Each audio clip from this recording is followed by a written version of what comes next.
Welcome back to That Dad Guy. It is time once again for another part of exploring my father's stamp collection, and we have been going through the Americas. Anything but Canada and the United States is in a binder of my father's back here, and he has put the countries in alphabetical order of what stamps he has. Now, sometimes he has a lot of that country, and he has put them in Scott order. Sometimes there's just a few, and maybe only in one single page. Today, we're talking about a country that only has one single page of stamps from my father in it, and I have barely added to it as well. So the stamp portion of this video will be very small. So if that's all you tune in for is to see the stamps, you might be disappointed. But if you like the history part that we've been doing in this series too, there's a pretty good history to this country. Well, if you're finding the channel for the first time, make sure you like, you subscribe, you leave positive comments, you share with other people, and put the notification bell on so you don't miss out on any of the videos that are coming out on this channel, whether it be about stamps, post-crossing, Lego, trips, who knows, whatever, festivals, food, just general goofiness. You want to be a part of all of it, don't you? Don't you? Don't you? Well, here we go. We're going to talk about the next country in the book, and the next country in the binder was the Falkland Islands. Do you guys know much about the Falkland Islands?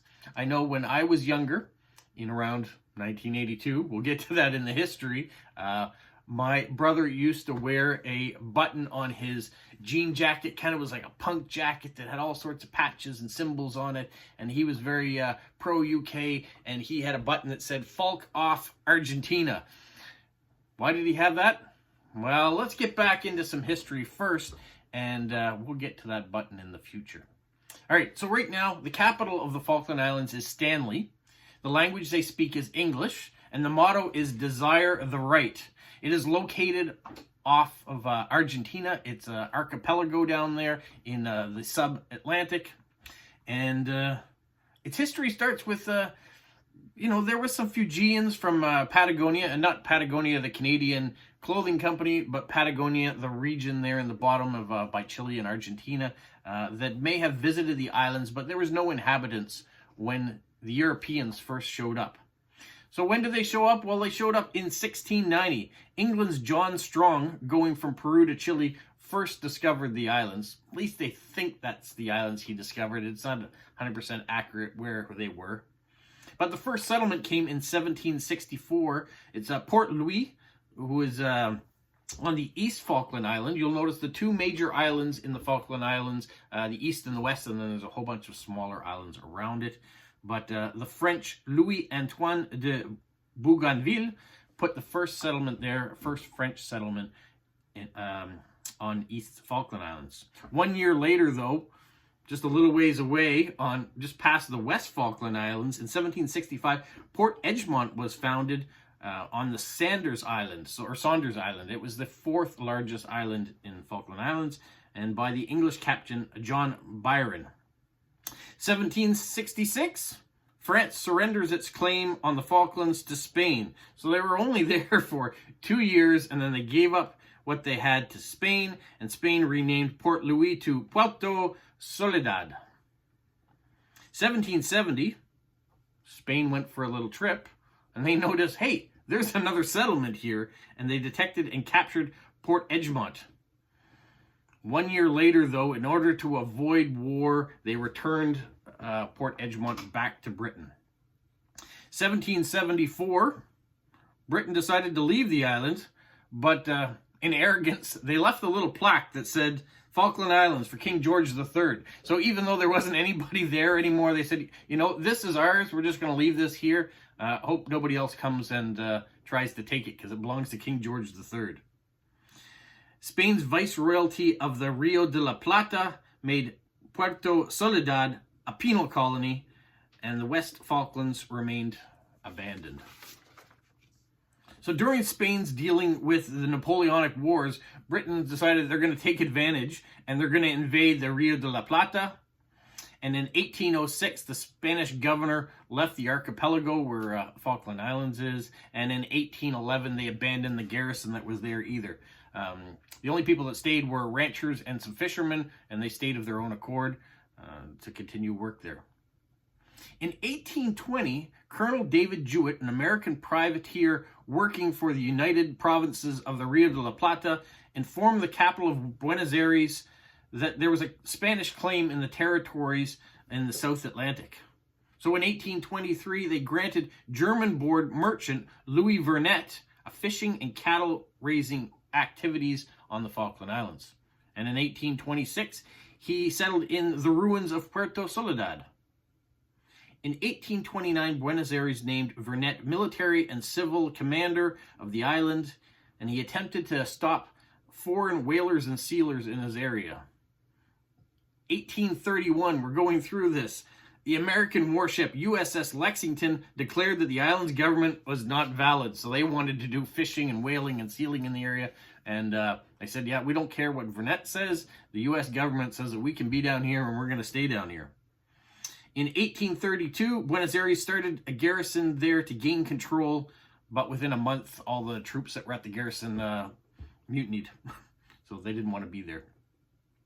1833, the British come back. They wanted to check on their plaque that they left there. They realized that some other people kind of wanted the area, so they came back, and Argentina said, whoa, whoa, whoa, that's our area, that's not your area. And the British said, look at the plaque. It says it's our area, we're back.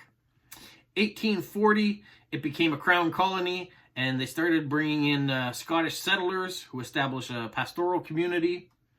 1844, the official colonization began with Port Jackson was relocated for where the government was, and they changed the name of Port Jackson to Stanley.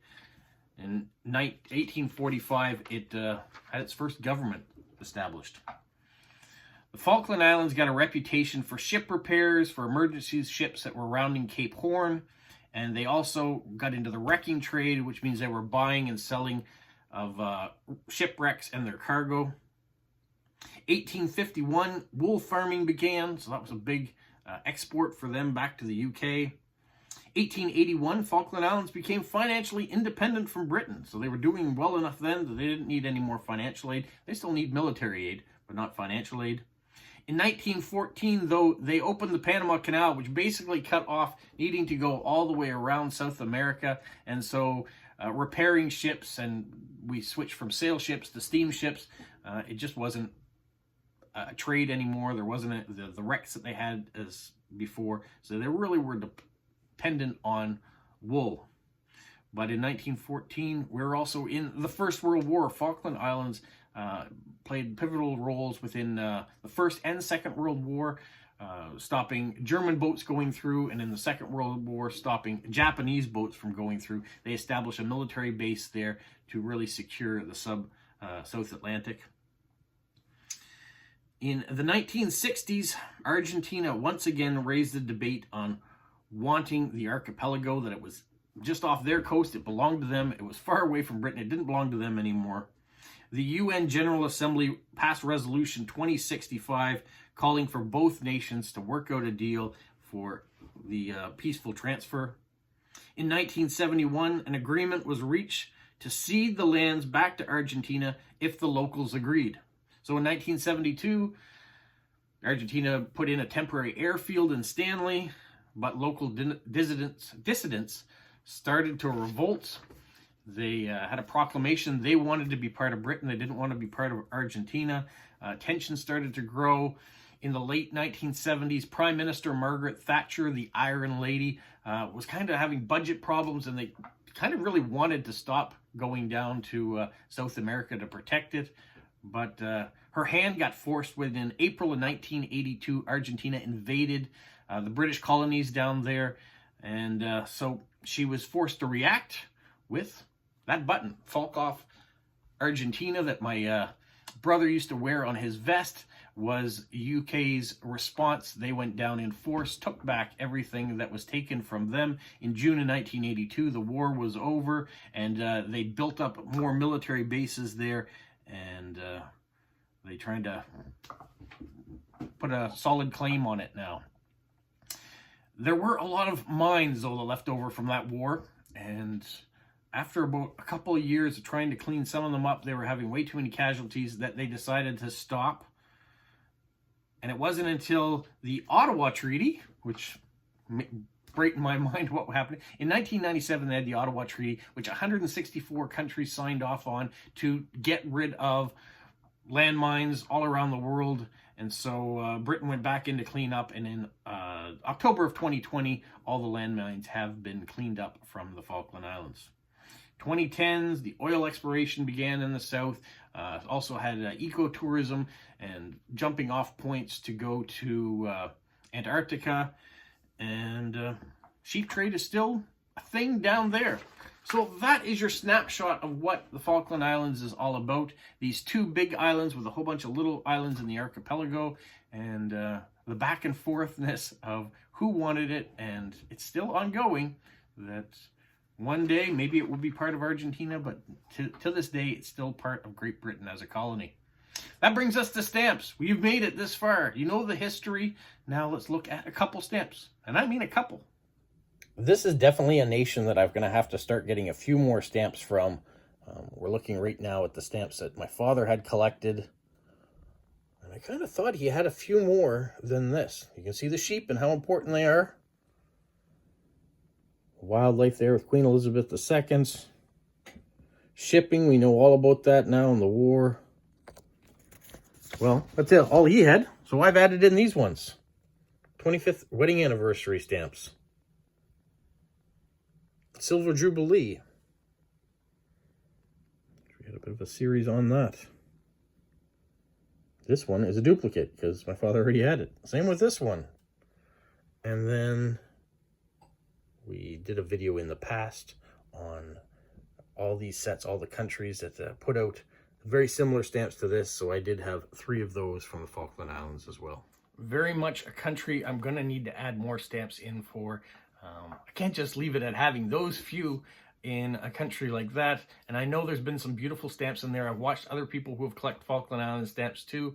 And yeah, we're going to make a go of it and maybe add a few more. Anytime I'm at the stamp show, I will look to see what other stamps that I can add in. This last month while I was there, I didn't find any. So I couldn't add any extra ones to it because no one at the time had any at the show. So fingers crossed, next month will be a different situation, and maybe I'll find a few more. Well, that's it for this week's edition of my father's collection. We'll get back into doing more next week. All right? Have a magical week, everybody. What, Polo? You say like, subscribe, share, and tell all your friends. Who's a good boy? Who's a good boy? Bye. What country are we going to pull out of this album next week to talk about? You're going to have to wait and see. And then soon, maybe we'll be switching to other countries around the world. There's so many stamps still to see, and I'm looking forward to showing them to you.